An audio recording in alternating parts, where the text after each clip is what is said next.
a public website owned and maintained by Amazon that provides information in a playbook to prepare for an interview. At Amazon. I had a friend of mine who was a former member of ExxonMobil's HR division who had moved over into Amazon's HR division. Amazon has a referral process for jobs, and she assisted me by referring me by doing those things, having leadership roles first in the ERGs before the company recognized my leadership from a day-to-day formal job. That's what helped me to become the leader I am today. She saw the potential. She saw the transferable skills, underrepresented people who are underdogs. A lot of times, if you give us an opportunity, we'll hit it out the park.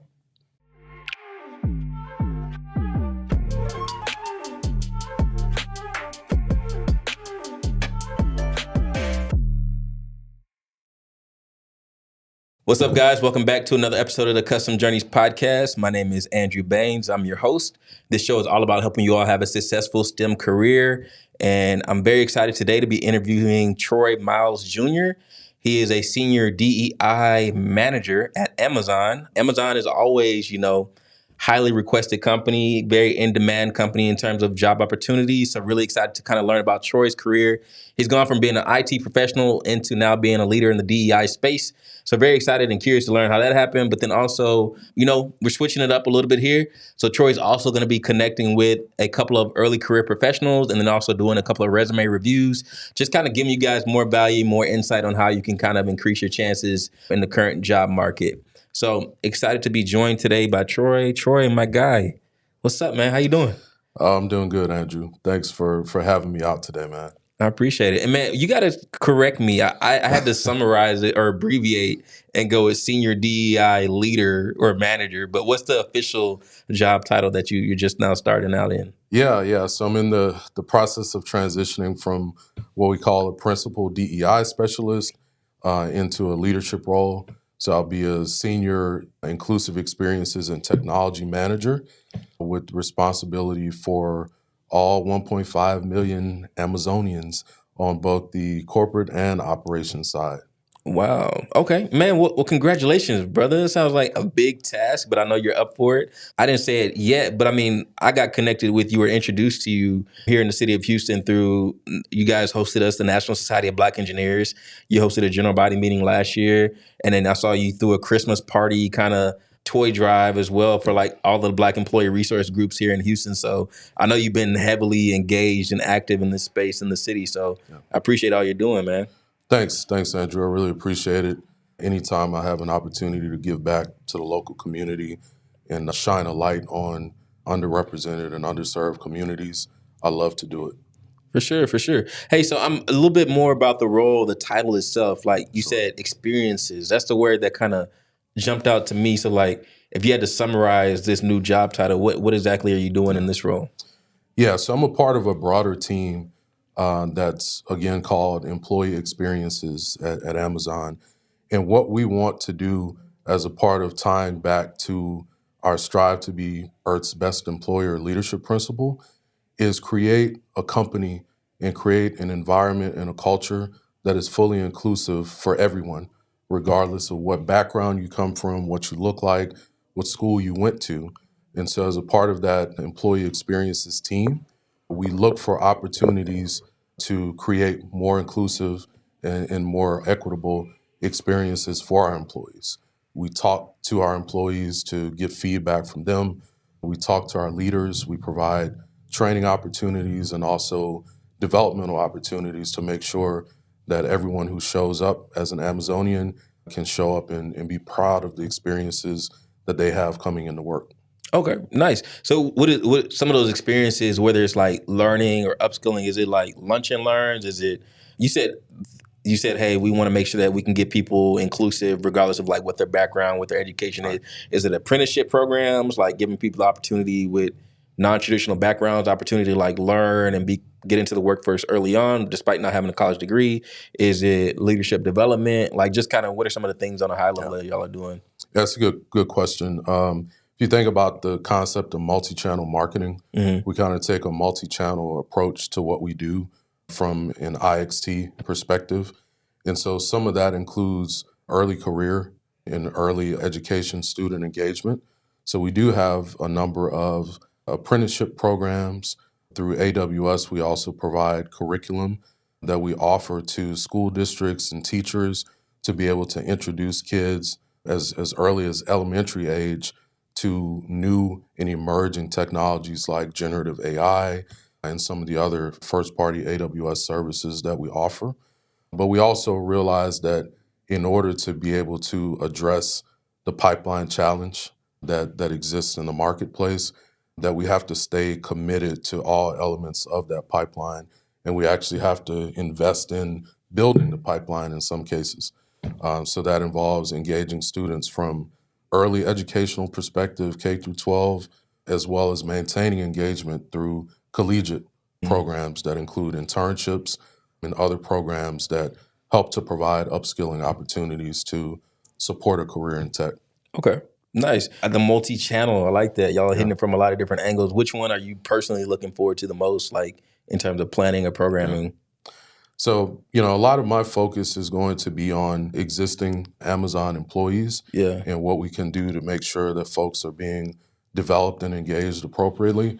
But when I think about some of the greater body of work that we're working on, I'm really excited about the early education opportunities. I have a little guy who's 20 months old, and when I think about his prospects for the future and what I want to be available to him from a development and a career perspective, a lot of the work that Amazon's doing in that space really, really brings a smile to my face and really matters to me personally as I think about his future. That's nice, man.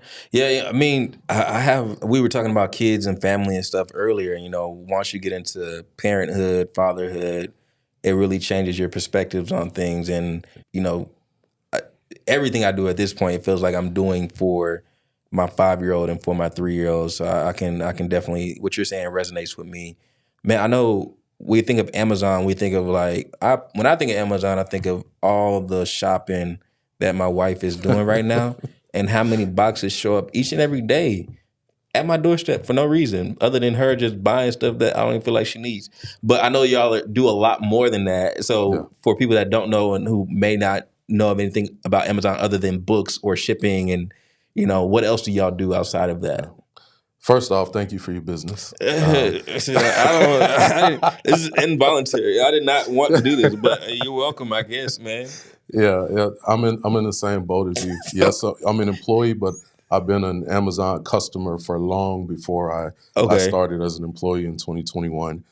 But when I think about Amazon, to your point, before I became an employee, I wasn't aware of all of the things that the company does. Amazon is truly the everything store from a customer perspective, but we also do a lot more than our retail operations. So prior to the role that I'm stepping into, I had an opportunity to support diversity, equity, and inclusion initiatives for the Consumer Devices and Services division, which is a part of the company that produces your Kindles, your Fire TVs and tablets, your Alexa AI services, and your Alexa smart speakers, and any device that is first party and produced by Amazon. Amazon has a books division. Amazon has an entertainment division, which you may know as Prime Video. Yeah. The company recently acquired MGM as well. One of the other areas around the space of physical security is the Ring division. And one of the really, really exciting and breakthrough technology spaces that the company is now getting into is the Project Kuiper initiative, which is Amazon going into space and Amazon actually deploying a constellation of low Earth orbit satellites that will be able to deliver internet service to parts of the world that are currently underserved and that don't have the infrastructure to be able to support technology development and other business development initiatives. So Amazon is literally all over the world, and now we're in space. Man, that is wild. I didn't know y'all were doing that. So it's almost, I'm starting to see like other companies. I know Elon Musk started his Starlink project. I know Jeff Bezos was, was it Blue Origin. Blue Origin. he was interested in like space travel. So I mean, it's interesting to see like this is mind blowing to me because it's like, man, this is a equivalent of like Walmart, advancing into Yeah. the.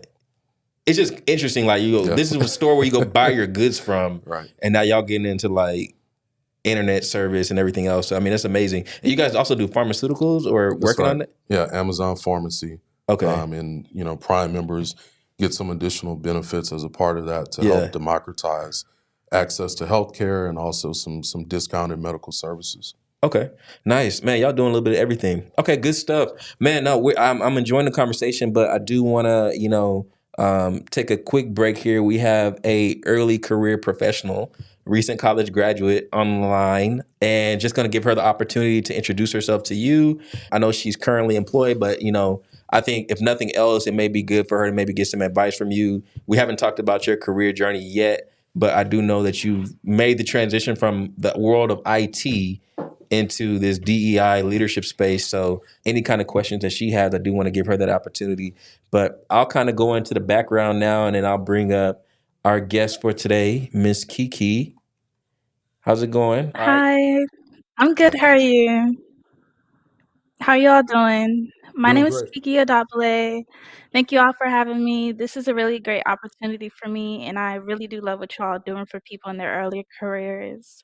So I'm a recent graduate from Rice University. Currently, I'm working at JP Morgan Chase as a business analyst in the business banking department.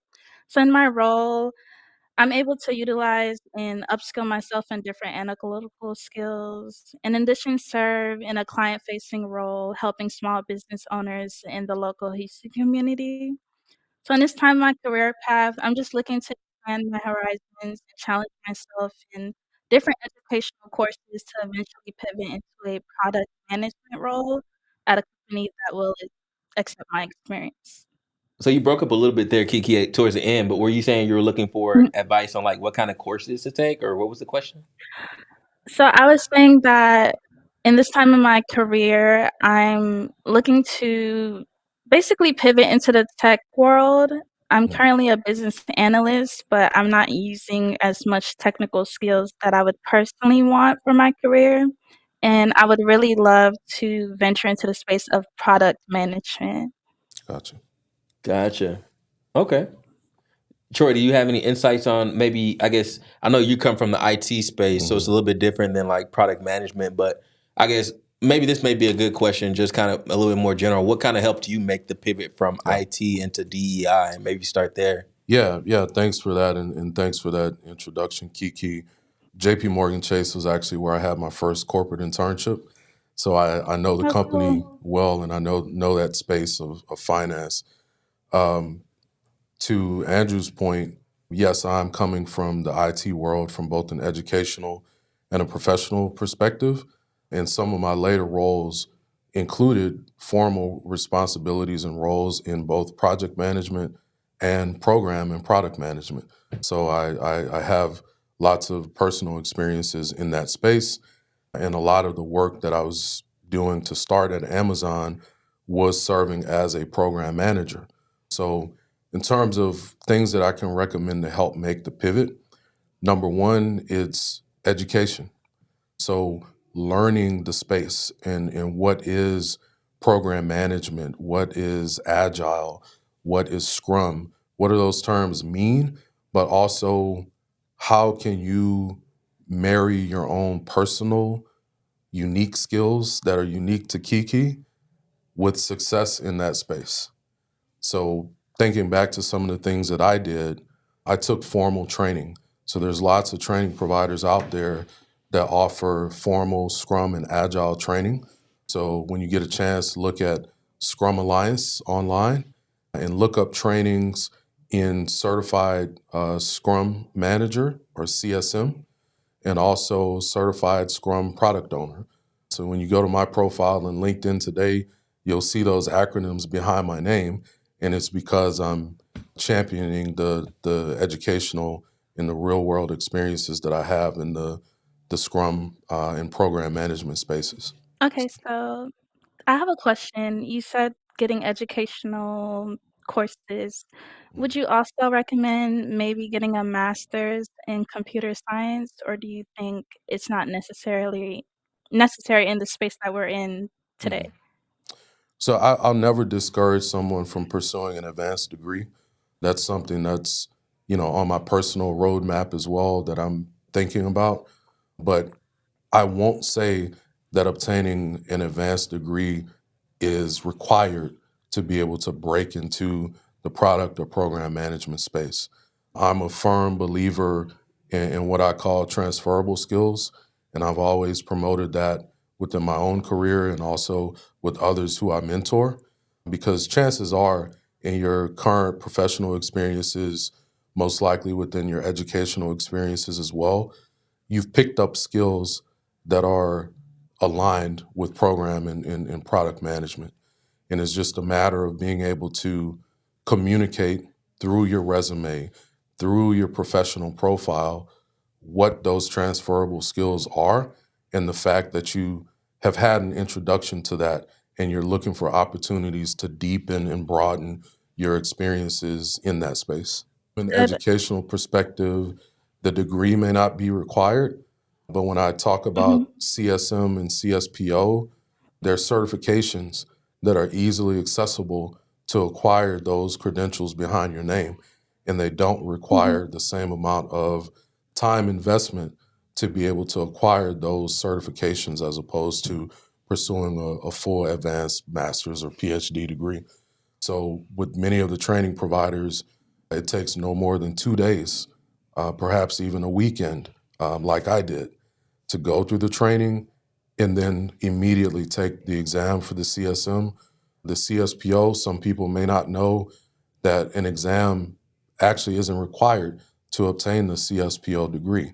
It's just immersing in the training delivered by a person who's a certified Scrum trainer or a CST. And upon completion of that course and validation by the trainer that you were fully present and participated in that training, you can Mhm. immediately acquire the CSPO in the weekend. Oh, wow. I did not know that. Yeah. Wow. So, I guess my last question is, I don't know if I have time, but how would you deal with just the anxiety of the transitional period? Because I kind of feel like I'm on my own, I'm in Mhm. Houston, I'm also an out-of-state student, so I'm kind of by myself in this process. Yeah. Yeah, so you're speaking a little bit to what some people may call imposter syndrome, which is where Mhm. you may doubt yourself or doubt your ability to be successful in a new space and something different. I don't want to discount that making a transition and a pivot is a leap of faith, and it does require effort, energy, and sometimes it may be a journey to make that pivot. It may not be something that happens like that overnight, but I'll just encourage you to be confident in yourself. You know yourself better than anybody else knows Kiki, and you know what you're capable of. So if you are sure that you're ready to make that professional pivot, you're ready to make that transition, believe in yourself and go for it. And I can tell you, when I took that leap of faith, looking back now 2.5 years into it, for me personally, it's been the best professional move that I've made in my entire career. I Well, would good, definitely take that into mind.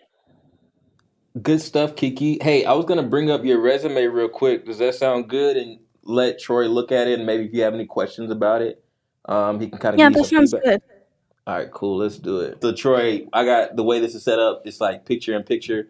So the viewers will be able to see you while you read the resume. But this is Kiki's resume. I don't want to spend more than like 30 to 60 seconds on it, Mhm. just because when the recruiter is actually reviewing this, they don't have 5 minutes to look and study and be Right. like, they taking a look at it and seeing what jumps out. But I'm going to be quiet. I'll give you like 30 to 60 seconds. Just let me know when you need me to scroll, and then I'll scroll, and then you can give feedback at the end of that.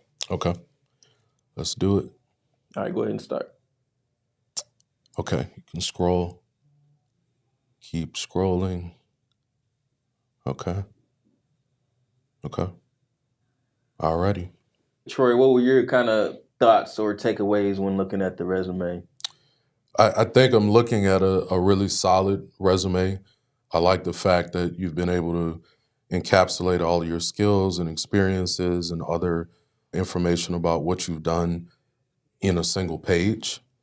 I like the fact that you had a section specifically that called out your leadership skills and capabilities, which is actually something that is similar to mine. Your resume actually has a pretty similar format to my own resume, to be honest. So kudos on that to start. Cool. Man, I would say I'm very impressed not only by the experience and, well, I guess starting at the top, the skill set. It looks like you've been able to do quite a bit in a a short amount of time. Like the Google UX design, the data analytics. These are all things that you did outside of your coursework, correct? Yes. So I've Okay. been doing that ever since I started my role and just kinda doing it on the side and slowly start to build my portfolio. Okay. Cool. Cool. Cool. And then real quick, the JP Morgan Chase, the Dutzers Consulting.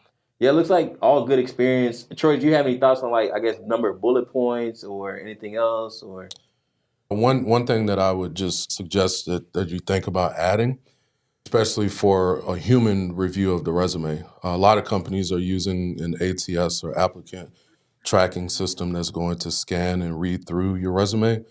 But for the Mhm. human review aspect of it, consider adding a headline that says a little bit about who Kiki is. Who are you? Okay, What are your aspirations? And okay. what are some words in a tight sentence that describe who you are and what you've done and what you want to do in your career. I have a quick question, if it's possible. yeah, go ahead. Mhm. So, I know that product management roles are usually mid to senior level. Would you recommend transitioning to a role that's still adjacent to product management, but not actually what it is yet? I don't know if I asked that correctly. No, that's fine. No, I mean, if you want to do product and program management, there are entry level versions of those roles. I think about Amazon, where I'm currently at. There are new college grads who are working at Amazon as program managers. So I'd really encourage you to spend some time looking at the websites of different companies who employ product and program managers, typically companies that are within the tech space like Amazon, like Microsoft, like Google, a number of other companies that you can easily research that are in that space and look for entry level roles on their jobs and careers website because there's no reason that you should not be able to enter the field with the level of experience that I'm seeing on your resume today. A lot of times the roadblock can be ourselves and up Mhm, here. And so mhm. again, have that confidence in yourself. You know you want to be in that space. You know you can do that work. So it's just a matter of finding the right opportunity with the company that has the right culture that aligns with who you are and what you prioritize as a person. Okay. I really appreciate the feedback and the fact that you all brought me on and allowed me to have this space to get feedback. Oh, for sure. One other little tidbit, as you're walking through your resume and you're expressing the different career experiences and things that you've delivered, try to make sure that where possible you include some facts and figures. Companies Okay, are often data driven. Amazon is okay. very data driven. And so when we talk about our leadership principle of delivering results, when we're having those conversations, we like to talk about what were your specific contributions and did those Mhm, contributions impact a certain number of people? Did they have a certain amount of, given your role at JP Morgan Chase, where there's some mhm. financial or some fiscal implications or impacts from the work that you did? Did you help to drive increases in revenue? Were you able to Okay, increase productivity by certain percentage basis points that you were able to measure?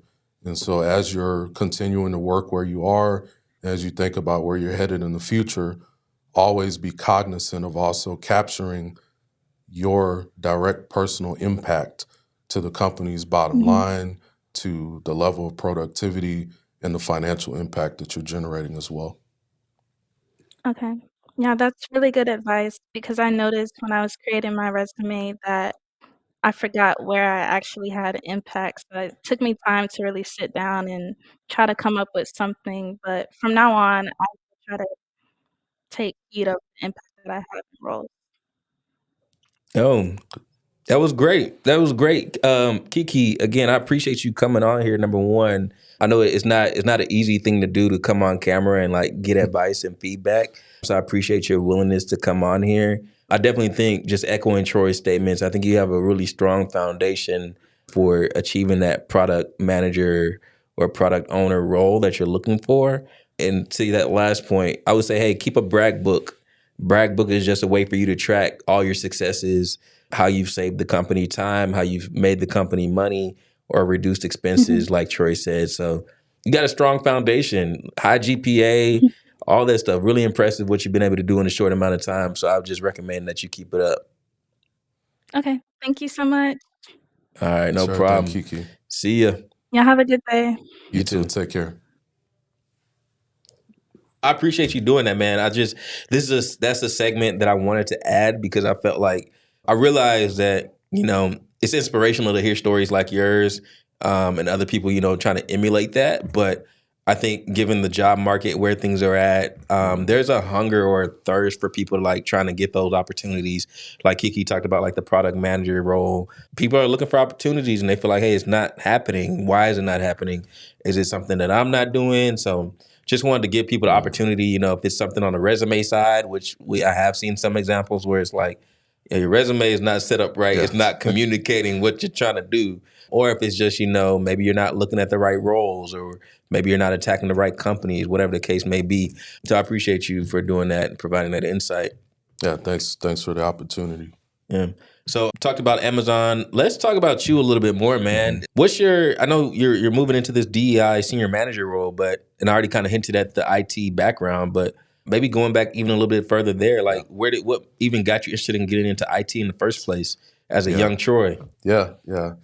We're going to go back a while. You look back in space. I saw that look out into the distance, like Yeah. in the So, 1900s. right. So I'm from a relatively small town called Laplace, or if you're from there, Laplace, which is 15 miles west of New Orleans. So we're, kind of in the shadow of the city, if you will. It really starts with my parents and Mm, my upbringing. And if I go back even further, I could say, it goes back to my grandparents. So I'm very proud to say that in my family, I'm a third generation college graduate. My grandfather and grandmother were both graduates from HBCUs in Louisiana and were both educators by trade. My grandfather on my mom's side was my dad's third grade principal, and my parents grew up one street apart from each other. Education was always something that was prioritized in my family growing up. My mom was a computer science graduate of Southern University wow. in Baton Rouge, Louisiana, and she worked as a COBOL computer programmer for a number of insurance and medical institutions over the years. And so I grew up watching my mom, and I watched my mom work from home in the mid 90s over dial-up internet and taking, some business trips out to Dallas for training and things with her company. And so I really credit my mother, Fannie Miles. She's no longer with us physically, but I credit my mom a lot for that foundation in technology. And also one of my uncles in particular worked for Edison Electric Company in California. And one of the gifts that he got me when I was about 5 or 6 years old was a circuit board from Radio Shack. Mm, And so it's one of those deals where you connect the cables in certain patterns and you can enable a condenser microphone or turn on an LED light on the circuit board, or enable a voice recorder on the circuit board. And so some of those like formative experiences, looking at the examples of the people around me, kind of shaped my interest in technology. And fortunately, I was able to pursue it collegiately. Man, that's amazing, man. I know the importance of that. And that was part of the reason why I started the podcast, because I realized the importance of exposure at a young age to these different technical fields. So I'm glad you had your mom there, being able to see her. Like, you got an early peek at Yeah. remote work in the Yeah. 90s. The 90s. Remember when it was like AOL and Juno, Yes. or Yeah. was it Juno or Jupiter or something? Them dial-up services were tough to work on. So Yeah. that's impressive that, she was able to do that and everything. But where'd you end up? I know you went to college at one point and then ended up going into Exxon. Like, where'd you end up going to college at, and what were you studying there? Yeah, so I ended up going to Louisiana State University, LSU, Go Tigers, hence the purple and gold Okay. 12s that I have on. Yeah. But yeah, I went to LSU, got a degree in Information Systems and Decision Sciences, or ISDS. It's really a hybrid degree that combines the best of technology from software development and infrastructure exposure and a business degree. So it's actually a technical IT degree that's a part of the E.J. Uso College of Business at LSU. And then from there, I branched off into a number of internships that I had throughout my years in college. First with J.P. Morgan Chase, working in the finance division there, but also leveraging some of my tech skills to support some of their compliance projects. Mm-hmm. And then my second internship was actually with Exxon Mobil here in Houston, the summer of 2008. And that got me, a couple of different experiences. My first time away from home on my own, my first real immersion in the professional and corporate space for a large multinational corporation. And then obviously coming out of that internship, that turning into an offer for full-time employment that initially brought me out to Dallas for the first 5 years of my professional career.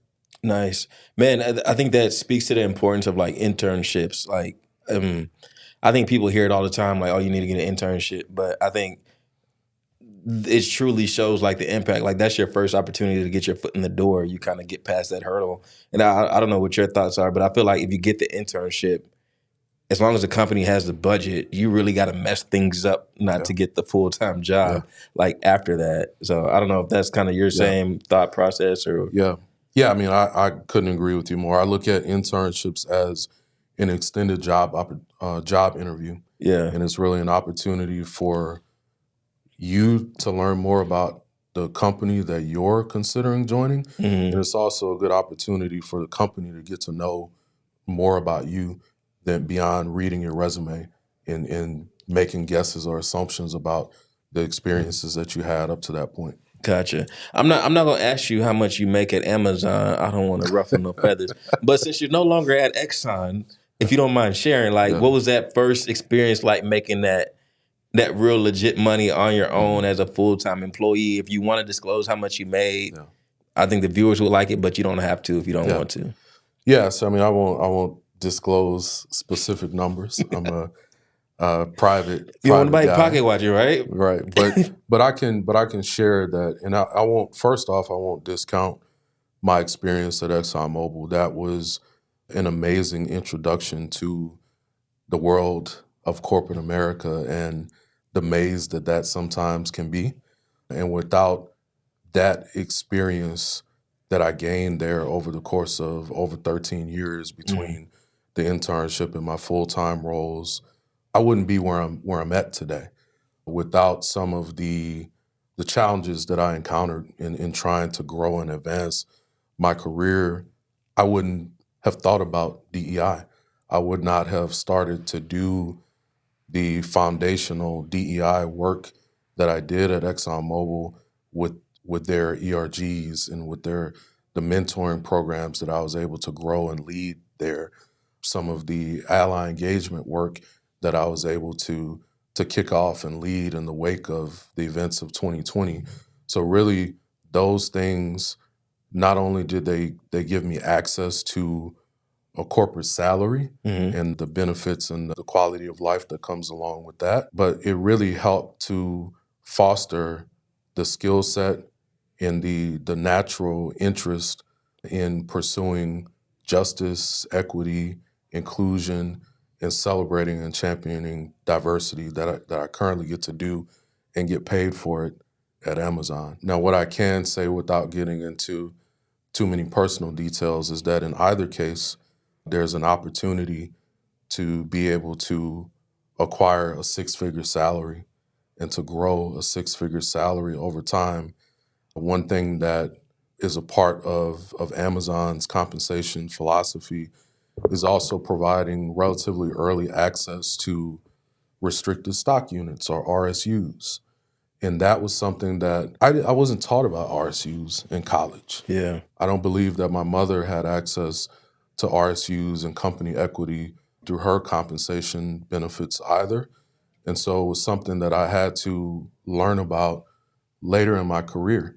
And it's something that I encourage the younger viewers and listeners of the podcast to learn about. RSUs basically give you direct access to a company's equity. And so Amazon, one of the leadership principles is ownership. And so in a very real and tangible way, you can actually be a part owner of some of these large corporate companies. And by gaining access to company equity, that in part allows us to start chipping away at the wealth gap that exists here in America between underrepresented populations in tech, Mm-hmm. speaking specifically because it's February, Black Americans Yeah. and Americans of other backgrounds and demographics. You know, another thing about me personally, where I grew up in Laplace, and this was something that also wasn't really taught that much or touched on in school. Laplace is the site and home of the largest rebellion of enslaved Black Americans in the United States. Wow. So think about or look up the German Coast Rebellion Yeah. when you get a chance. And at its peak, there were 400 to 500 Black Americans who were enslaved people who chose to rise up. They were inspired by the rebellions in Haiti to Mm. rise up and pursue their freedom, pursue their justice. And so when I think about that and where I'm from, that pursuit for justice, that pursuit for what is right, what is due, equal opportunities, it's encoded in my Yeah. DNA. Yeah.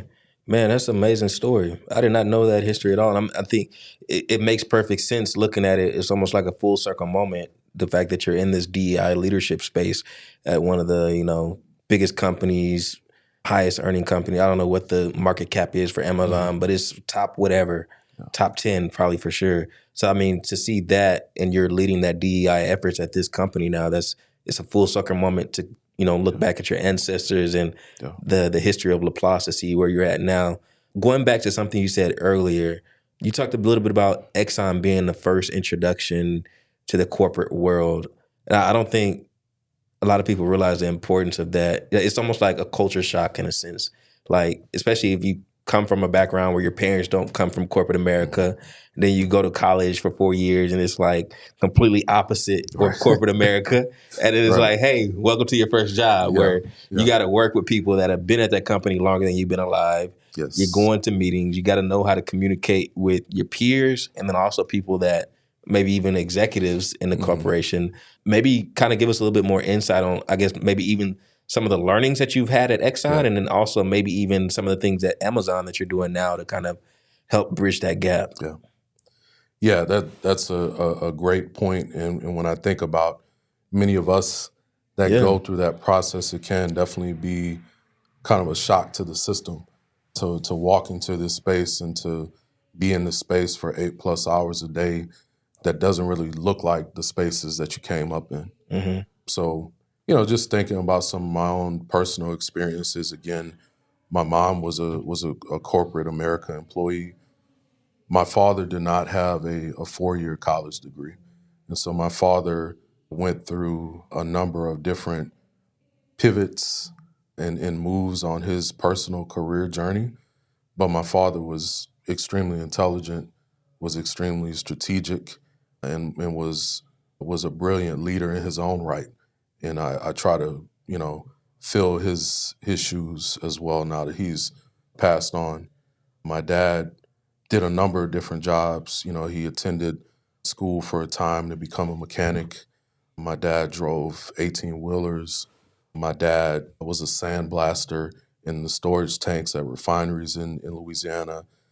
And then he made a pivot that kind of changed his own personal career trajectory when he started working for the city, the municipality of St. John Parish, which is home to Laplace and other nearby cities. He started as an airplane lineman, so fueling and maintaining the mechanics of the small personal planes of some of the more wealthy residents of Laplace and Reserve, Louisiana. But my dad was sharp, so he became an air traffic controller for the municipal airport and often guided these planes through storms. And, he would tell this story that he helped guide this one plane through a storm, and the pilot, the owner of the plane, comes into the facility and he turns to a white gentleman who was also employed at the airport and thanked the guy. Oh man, I don't know how, I didn't know if I was going to make it through that storm. Thank you so much for helping me to get through that. Yeah. And the guy has to point at my dad and say, well, if you want to thank the man that got you landed, it's that guy. Yeah. And, I mention that because I had so many of those types of experiences throughout my career. One of my roles, Exxon Mobil, involved supporting the IT operations at 18 different field locations all across East Texas, Arkansas, and in Northwest Louisiana. And I can remember going out to sites and I show up and they're like, "You're the IT guy?" And you just turn around and you ask yourself, Yeah. why is that statement made, right? Yeah. In other experiences that I had. But again, kind of to some of the points that I was discussing with Kiki, know yourself. When you look in the mirror, do you like what looks back at you? And are you comfortable in your own skin? Because sometimes, unfortunately, people can't see beneath the skin and the differences in the hues and levels of melanin. Yeah. I'm blessed with a lot of melanin, and I'm proud of that. I feel you, man. Hold it down for the dark skinned brothers, man. Hey, I'm with it. That's a good point, Troy. I mean, I didn't even think about it from that angle, but that is a whole nother thing, man. I mean, it's I think it's a lot of things people have to overcome when they're making that transition into corporate. There's barriers associated with your age, right? yeah, I think it's just I've seen so many different situations where it's somebody that's been at the company for 30 years. They working with a recent college graduate, and they're like, "Man, what the heck? They don't know what they're doing. Like, why they got?" So I've experienced that. I've seen that firsthand. The racial thing is another one where it's like a lot of times there's a black man or woman, whoever, or anybody from a diverse community. A lot of times when you're going into these corporate settings, you may be one of one, or it's a role that traditionally hasn't been very diverse. right. So you have to overcome those biases that are associated with that, like what you're saying. So I think that's something that school doesn't prepare you for. Not at all. Like not one bit. So I mean, if no mentor has kind of guided you through that, you're just going off of instinct a lot of times. So I mean, I guess you have to be prepared for those potential situations that can come up. Yeah, and I'm glad you mentioned something that resonates with me when you talk about biases. So the way I like to think about it, there's this classic song by the Dramatics that's called "What You See Is What You Get," and that phrase is a key part of the hook. What you see is what you get. Now, the thing about physical sight and what we can see and observe about the world around us is that sometimes people have astigmatisms, or you might have a cataract like me from getting an elbow to the eye playing basketball. And those things can affect what you see around you, so that what's actually in front of you, what's actually present, you can't have a full appreciation of what's actually there. So when I think about biases and when I try to define biases, sometimes people have these long drawn out explanations, and especially in today's environment, the topic area of DEI has been demonized and politicized in many cases. But when I think about biases, to me, they're like an astigmatism of the mind's eye that sometimes prevents people from being able to see another person and see them for who they really are, what they're capable of, and most importantly, how these people want to be seen. Yeah. So my job, simply put, is to help people to see other people for who they are, what they're truly capable of, and how they want to be seen. Yo, I love that. I love that stigmatism of the mind part. And I mean, you're right. DEI is definitely under attack. You know, it's the anti-woke movement, definitely politicized. And I never understood like how people could see it from a negative lens. I mean, I would love to have more conversations with people who do see it from a negative lens, Right. just to kind of better understand. I'm all for empathy, but from my perspective, it's always been like, hey, how do we make it more equitable? How do we make sure everybody has the same access to opportunities, right? Yeah. Yeah. Like everybody doesn't have a father or an uncle or a cousin that can just hook them up with a job and everything like that. So it's like, okay, hey, if you don't have that network already, or if you didn't go to a certain school that your company, the biggest companies already automatically recruit from, how do we make sure people that are other schools have the same opportunities? Right. But if you had some HBCU learning engineering, when you go to some Ivy League learning engineering, it's the same engineering. Like Right. it's the same physics, the same math, the same calculus. It ain't gonna change depending on where you go. That's right. There may be other differences that come with it, but I think the biggest difference is the network and the brand name recognition that comes with it. So I think I've always just viewed it as like, yo, let's just remove some of the barriers, remove some of the gatekeeping, and make it accessible for all. How are you specifically, and if you want to talk about your company as well, but you specifically, Troy, like how are you navigating the whole shift and change where both on the political spectrum, like where it's being demonized, but then also some companies are cutting back budgets. So like, how do you kind of navigate the space of DEI with like all the changes that are going on? Yeah, so many valid points in what you just said. For me, to boil it down, and this has kind of become core to me and my brand, if you want to call it that, 3 words: tell the truth. Tell the truth. And when we talk about diversity, equity, and inclusion and efforts and why the space exists, it's because there are gaps. There are gaps in access to opportunities. There are gaps in outcomes. And there are so many reputable organizations and studies that have been conducted that could fill volumes that detail the specifics of the how, the why, and the results of these gaps that exist in our society, whether you're looking at the US or if you're looking internationally about gaps in access that may be due to differences in class or other dimensions of difference and diversity that exist. And so to me, that's how I navigate it, is by first anchoring myself to the importance of truth telling and also staying cognizant of what's going on in the narratives that are out there, so that if I'm hearing a narrative about the work that is near and dear to me and why it matters, and I'm hearing a narrative that's a little off or that is just flat out wrong about what the aims of these initiatives are, then I try to use the platforms that I have access to, whether it's my day-to-day job, whether it's my online presence, whether it's my opportunity to sit down and have conversations with other people that want to explore these things more. And I tell the truth about why these things exist, why they matter, and where the opportunity areas are to improve access, to break down barriers, and to make contributions that hopefully result in better, more equal, and more equitable outcomes.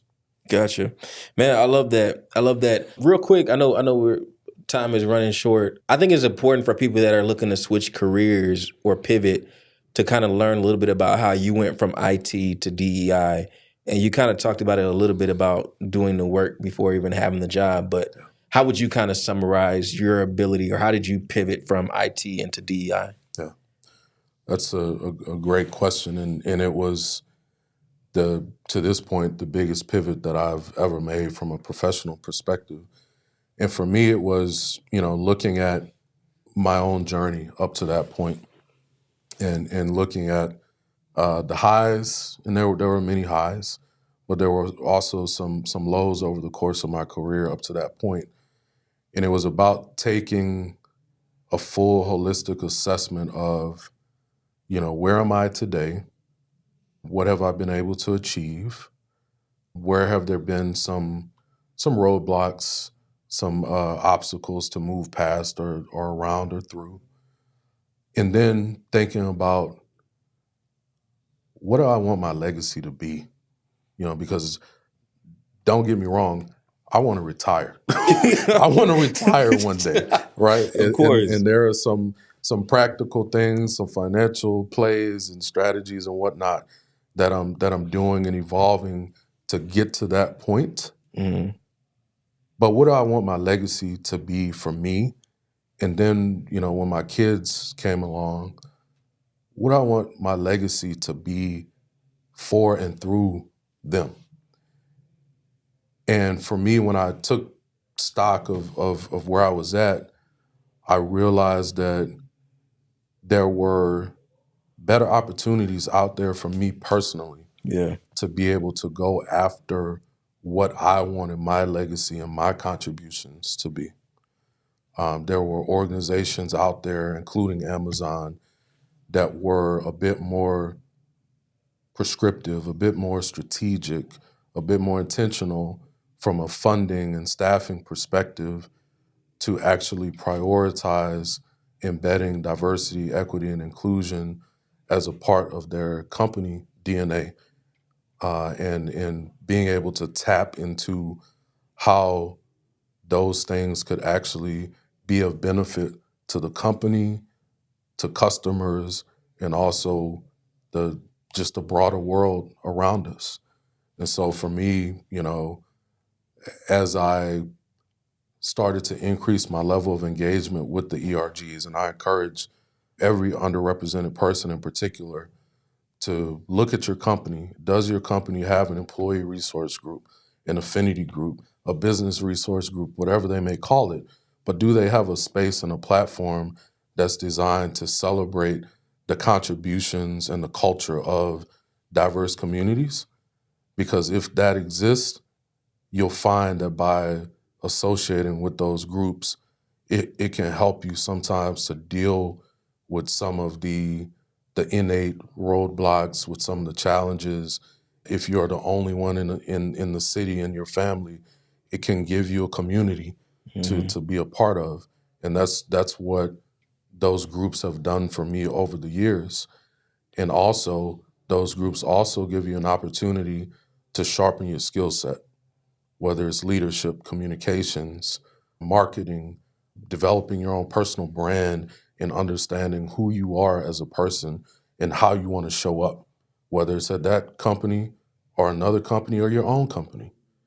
And by doing those things, having leadership roles first in the ERGs before the company recognized my leadership from a day-to-day formal job responsibility, that's what helped me to become the leader I am today in the space that I am, helped me to become more comfortable and more strategic with how I represented the needs and interests and culture of underrepresented communities within the corporate America space and now the tech world in particular. And grabbing hold of those opportunities have just really helped to shape who I am as a professional and even more who I am as a person. Gotcha. So at that point, when you were looking to go from IT into DEI, did you kind of just craft your resume primarily around all the different leadership roles you had in your ERG group at Exxon, or? Yeah, let's get practical, right? Yeah, for sure. Because I mean, they gonna want the specifics. What What's do the playbook, right? You exactly? know. So first, I took some of my own advice that I gave Kiki earlier. Yeah. Know yourself, but then I'll add to that: know where you're trying to go specifically. Mm. Assess the market. If you found a company that excels in a particular domain that you want to be a part of, learn that company through and through. Reach out to people who work there, because that's the best source of information about a company. Is not just their public facing website, but the people who are there living and breathing and working within those environments on a day-to-day basis. Yeah. So in my case, I actually had a friend of mine who was a former member of ExxonMobil's HR division who had moved over into Amazon's HR division. And she and I had a conversation about her experience, her assessment of the company. And she was actually the first person to encourage me to take a look at Amazon, and specifically the DEI space at Amazon, because her assessment was that, hey, Amazon's really serious about this, and Mm. I've seen you work in this space and accomplish some pretty cool things in an environment that isn't as progressive, that doesn't have as many dollars and cents and people behind that work and Mm. advancing the importance of that work. And I think you could really, really kill it over here at Amazon. Man. And so, Amazon has a referral process for jobs. And so she encouraged me to look at the website, pick out some jobs that I was interested in, that I felt my skills would be suitable for. And she assisted me by referring me for those particular positions, went through the screening process with the recruiters and the full interview process. And the rest, as they say, is history. Okay. I like that. I like that. Man, I preach about networking all day, every day. And I mean, that just shows it right there. Yeah. And I mean, it's about building those relationships and, like you said, leveraging those relationships to understand, assess the market, assess the companies. Are they serious about this? Is this somebody that you want to work with or work for? Real quick, what year did you move into Amazon? 2021. Wow. Okay. Yeah. So from 2021, we're now at the start of 2024.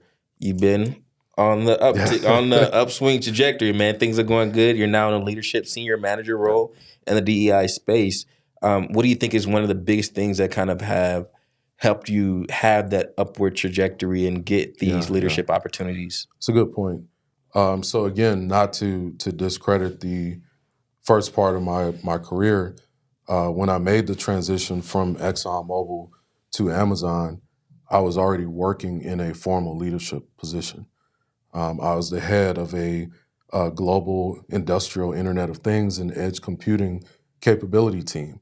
Mm. And we were generating, over $3 billion worth of capital benefits to the company through increased production capacity and a lot of optimization and some other environmental contributions that we were making as well to reduce emissions and whatnot. So my career, although I had some peaks and valleys, I was on an upswing before I made the jump to Amazon. Gotcha. But again, when I thought about what do I want to get up and invest my time and my energy in, it was in helping other people, and other people who perhaps didn't have the tools or maybe the access or the networks to be able to help themselves. So coming over to Amazon, I initially was in an individual contributor role and was also what they call a single-threaded leader for a particular focus area of our DEI initiatives. But it's really been a matter of tapping into my skill set. And in my case, I bring a unique blend of technical capability and also subject matter expertise when it comes to diversity, equity, and inclusion. And that's helped me to bring a particular perspective and lens to solving some of the problems that we try to solve on a day-to-day basis. I've also been blessed by having an amazing leader that I've been working with my entire 2+ years at Amazon and will continue to be working for in the new role, who was able to see me for who I am and what my potential was. Because, of course, there was some inherent risk, you might say, in looking at a guy who's worked solely in IT and in technology roles and never worked formally in HR, in giving a guy like me a chance and a role in HR doing something different. Yeah. But she saw the potential. She saw the transferable skills to the discussion earlier. And she took that leap of faith and offered me that opportunity along with the other folks who were a part of my loop and getting me into the company. And as we often do, people who are underrepresented, people who are underdogs, a lot of times if you give us an opportunity, we'll hit it out the park. Absolutely. That hunger, man. And I mean, that having that opportunity to show up, I can definitely understand your leader. I can only imagine. She's like, yo, he's coming from IT. Does he even like people? Like, he's technical. He probably don't even want to be bothered with people and all their complaints and everything that come with that. But I'm glad she gave you that opportunity because you have Me knocked too. it out of the park, man. I see you very active in the Houston community. I kind of want to close it out, being respectful of your time. What, for people that are watching this that want to get an opportunity to work at Amazon, Mhm. is there any advice that you could give to maybe help them land that role at Amazon? Yeah. So 2 sites. Number one, if you're looking to find out what opportunities are available today at Amazon, Amazon.jobs. That is Amazon's career website. There's lots of information that you can view there about, what benefits are available, what a career trajectory and progression might look like at Amazon. There's Amazonian employees that are there providing some of their personal perspectives as well about their careers and their personal experiences working for the company. So that's one. And I'll also share a link with you after this that you can share with your viewers and listeners that goes specifically to a public website owned and maintained by Amazon that provides information in a playbook to prepare for an interview at Amazon, whether you're going through a non-technical interview or going through the technical side where you might need to prepare to get up and do some whiteboarding and do some other things like that. One of the headings on that website talks about Amazon's leadership principles. And I've mentioned that, or the LPs, I've mentioned those a few times. And I do that because a lot of companies, they have a marketing department or a PR department that talks about their leadership principles or their company culture and what matters to the company. And it may just be marketing speak or something that's just there for shareholders to look at. But at Amazon, I can truly say that the company lives and breathes its leadership principles. The interview process itself, you would benefit yourself by studying the leadership principles. There's 16 of them, and understanding how do I as a person and how have my contributions that I've made throughout my career, how do those map back to the leadership principles? Understanding what the STAR format is: situation, task, action, and results. And zooming in on the actions part, when you're interviewing and you're talking about what you've done, use I, Yeah. not we. Because interviewers want to understand, what are you personally bringing to the table? Why Yeah. should I hire you? Not the team player you, but you as the individual. What do you uniquely bring to the table that can help my company win, whether it's Amazon or somebody else's company? The other part, again, networking is key. It's a major key. Yeah. Use LinkedIn. You can filter and do searches on LinkedIn. If you're interested in targeting a specific company, use the filter by that company in the city that you're in and reach out to somebody, especially somebody who looks like you. Because you'll find oftentimes, and I'll again make it personal, I've never turned down a person reaching out to me for information about, hey, how do I make this pivot? Can you look at my resume? Can you tell me about company XYZ and your experiences there? What do you recommend? Mhm. I'll never turn somebody down who's looking for answers to those types of questions and maybe needs a mentor, formally or informally, or just a conversation to maybe give them that push and give them that encouragement to make a pivot. Yeah. Yo, man, I love that. A lot of free game. Real quick, you got this amazing swag on. Ben Houston, Ben someone. I'm trying to, I want to give me some swag like this. But when you mention Ben Black Employee Network at Amazon, and then you mentioned the networking, y'all have any kind of upcoming events or anything like that people should be aware of, just in case people want to, assess the people at Amazon, the culture at Amazon, and then also just get an opportunity to network with y'all or anything Yeah. coming up? No, I appreciate that. So Ben is Amazon's Black Employee Network. So when we talk about ERGs at Amazon, we call them AGs or affinity groups.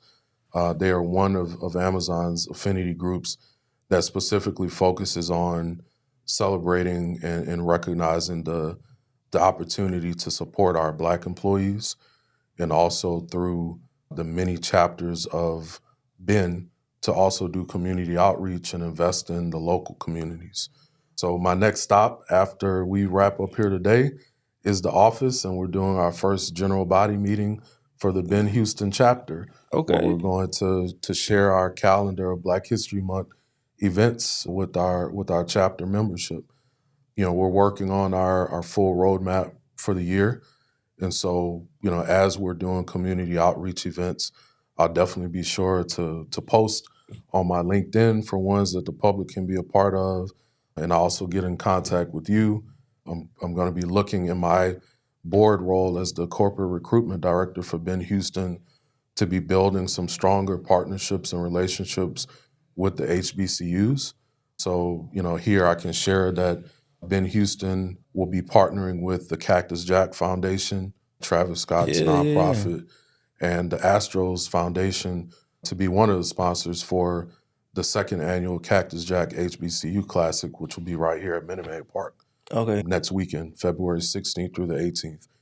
I encourage anybody who has aspirations to go to college or be a part of a military branch to come out. I believe on February 17th, there will be a college fair that's happening at Minute Maid. There's going to be over 100 institutions, colleges, and military recruiters represented there that are there to talk to kids and their parents about future opportunities. The HBCU Classic is bringing down 6 HBCUs, including 2 from here in Texas, Prairie View and TSU, Southern and Grambling University from my home state of Louisiana, and then Alcorn State and Jackson State from Mississippi will be represented and competing in that tournament. So come out, check out the Astros website. There's more information on other events that are happening that weekend to engage with the Divine Nine community as well. But, focusing on the education side of it, definitely come out to that free college fair to get more free game, Yeah. more information from people who are in the know, and engage with us in Ben Houston and talk a little bit more about Amazon. Hey, man, I love it. It sounds like y'all are doing a lot. I'm going to try to make it out there the 16th through the 18th. I'm going to see if I can come through, especially on the 17th. I don't have my baby's young, so they're not getting ready to go to college yet. Got But you. it sounds like it'll It's be a never fun too event. early. Yeah, man, you never know, man. I'm trying to get them started early, get a hold of one of these scholarships, So Yes, we'll sir. see how it goes. But no, man, it's exciting work that you're doing. I really look forward to, keeping up with your journey. Definitely hope we can continue the conversations of, helping people not only in Houston, but even beyond that, and just kind of providing more opportunities to folks. I definitely want to keep track of your career, man. It seems like you're doing some amazing things at Amazon. So I look forward to seeing that multi-channel effect that y'all are taking approach to, from kindergarten all the way, from little babies all the way up to employees. So definitely appreciate that. Appreciate you being here, taking out time. Just want to kind of give you one last second. How can people find you, whether it's on LinkedIn or anywhere else that you prefer? I know we didn't talk about it. I'm gonna have to have you come back. We didn't talk about your company and the stuff you do in the IT consulting and stuff like that. Yeah. But how can people kind of catch up with you? Yeah, my main platform for engagements is LinkedIn. So I'm there, Troy Miles Jr. I'll make sure that, again, you have the direct link to that. I also share my bio site, which is kind of like a link tree that has direct links to my LinkedIn, to the Amazon.jobs career website, and also a link to my personal business website if folks want to engage with me for some of the other work that I do in my spare time as well. So yeah, those are the main ways to get in touch with me. Cool. That works, man. Well, look, brother, you always welcome to come back. I'm gonna have to get you back on here at another point. It's been fun hanging out with you a little bit today. Definitely. I appreciate you coming on the podcast. I always forget until the end of the video to ask y'all to subscribe. But y'all should know the routine by now. Like, subscribe, share this with somebody. But I appreciate you guys tuning in to this episode of the Custom Journeys podcast. Make sure you come back next week where we'll have another great episode for you all. And that's it for this video. Peace.